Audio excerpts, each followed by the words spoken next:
Someone asks how you're doing, and somewhere inside you, before you even open your mouth, something quietly braces.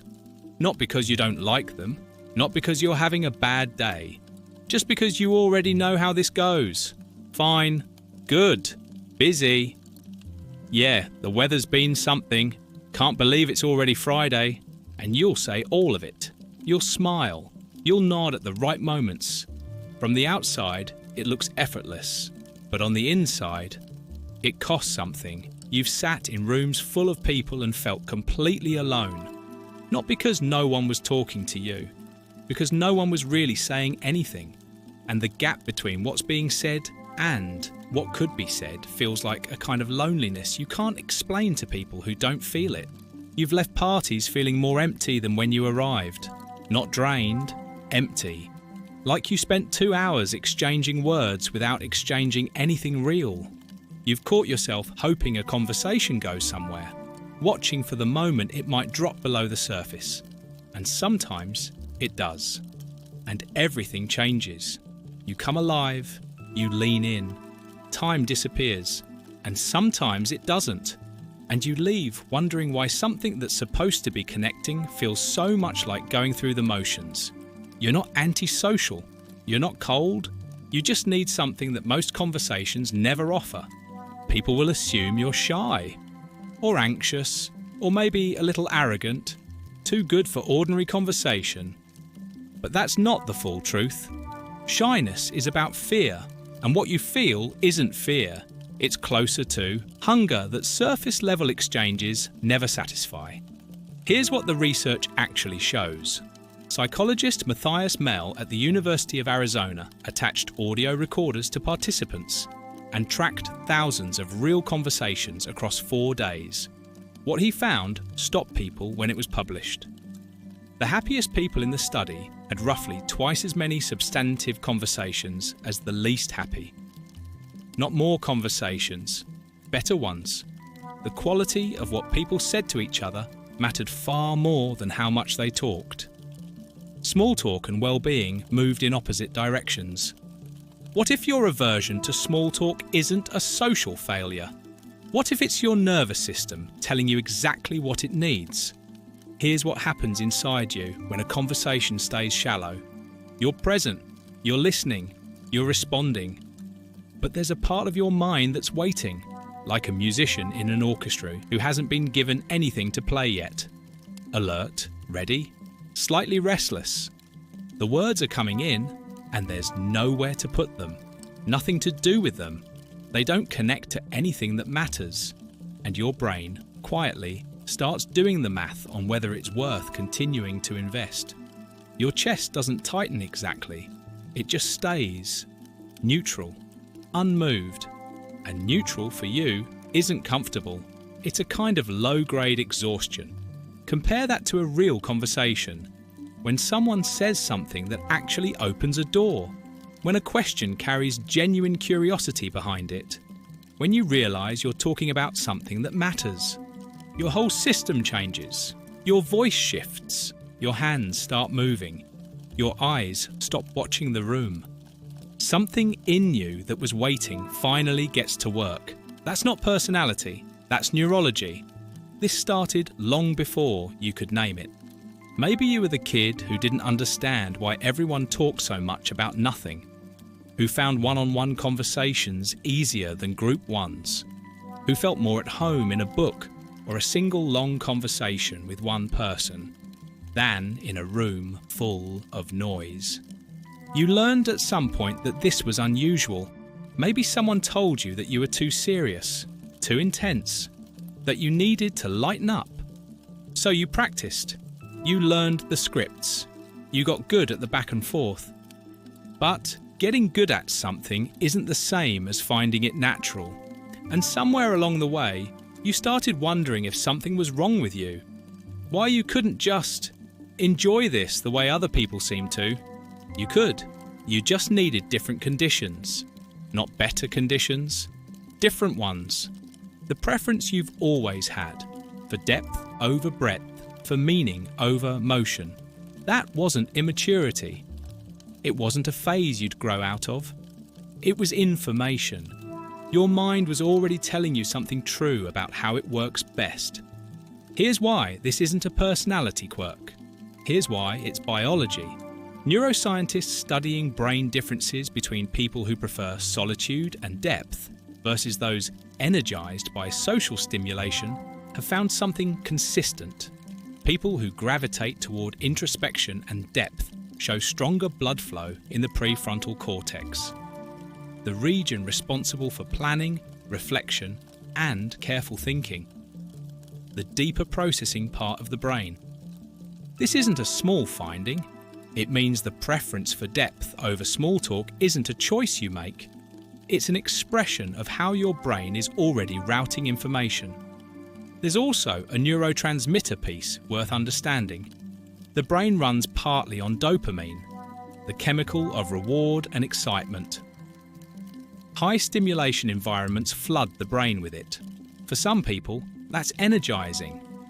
For others, particularly those whose brains are already more internally active, too much dopamine too fast becomes overwhelming. Not pleasurable, overwhelming. But there's another chemical, acetylcholine.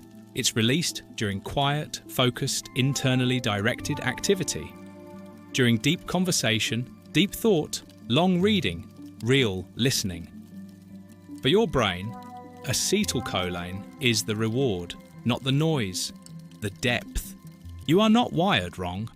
You are wired for a different kind of aliveness.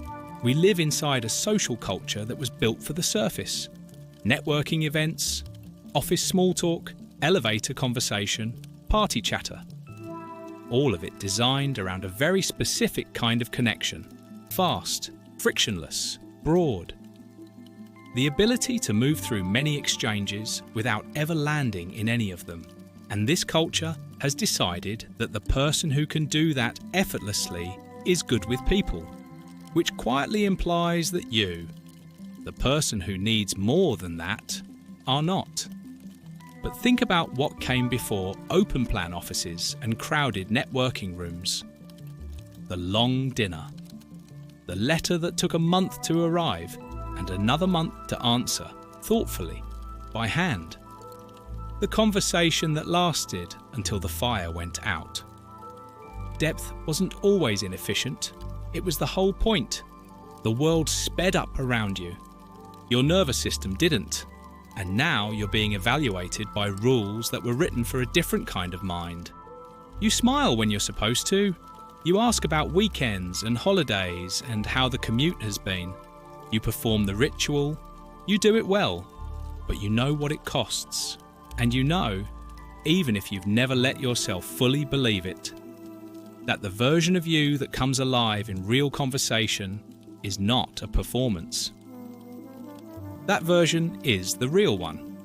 When you understand that your preference for depth isn't a social flaw, something settles, not dramatically, quietly. Because here's what's actually true about the way you're wired. You are not someone who doesn't know how to connect. You're someone for whom connection has a higher threshold. And that's not worse, it's different. You notice things in conversations that others miss. The hesitation before someone answers, the thing they almost said, the way a question can open a person up entirely if it's the right question. You know what the right question feels like. You've always known. You've sat with people in their most real moments, not because you sort it out, but because people sense something in you, that you're actually there, that you won't rush to fill the silence, that you can hold the weight of a real answer. That's not a liability. That's a rare kind of presence. Maybe you've spent years apologizing for it, arriving at parties and feeling the familiar drop, the sense that you'll spend tonight being pleasant but not present, telling yourself you should be better at this, more flexible, more fun. Maybe you've tried to be someone who doesn't need depth the way you do, and maybe that exhausted you more than any small talk ever could. What if the answer wasn't to need less? What if it was to stop apologizing for needing what you actually need? You might find yourself more intentional about where you spend your social energy. Not avoidant, selective. There's a difference. You might find that one conversation that goes somewhere real leaves you more connected than an entire evening of pleasant nothing. You might start noticing, slowly, without forcing it, that the relationships in your life that sustain you aren't the widest ones. They're the deepest ones.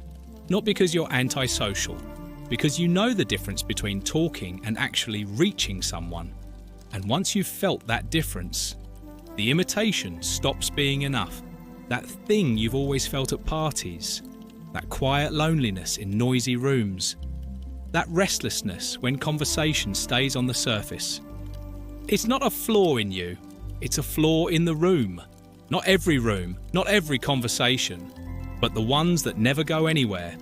They were never going to give you what you came for. And here's the part no one says. You're not missing out on connection. You're missing out on a kind of connection that was never going to satisfy you anyway. The people who feel it with you, the ones who drop the script and say something real, they find you, or you find them. And when it happens, you don't have to try. You don't perform. You don't count down until you can leave. You forget that time exists. That's not luck. That's what happens when a mind built for depth finally finds its match. Not shallow, not broken, not too much. Finally enough. You've always needed more than the surface. That's not a flaw. That's a kind of precision. A refusal to settle for the imitation of connection when the real thing exists. Not everyone feels it. You always have. The restlessness in shallow rooms, the aliveness in real ones, not antisocial, not cold, not difficult, depth-seeking. And that, quietly, completely, is enough. You don't need to be someone who finds comfort in small talk. You need to be someone who finally stops apologizing for not. That permission, it was always yours. If this found you, I want to ask you one thing. What is the conversation you've been waiting to have? The kind you almost never get to have? The one that actually goes somewhere real? What topic? What question? What kind of person brings out the version of you that actually comes alive? Tell me in the comments.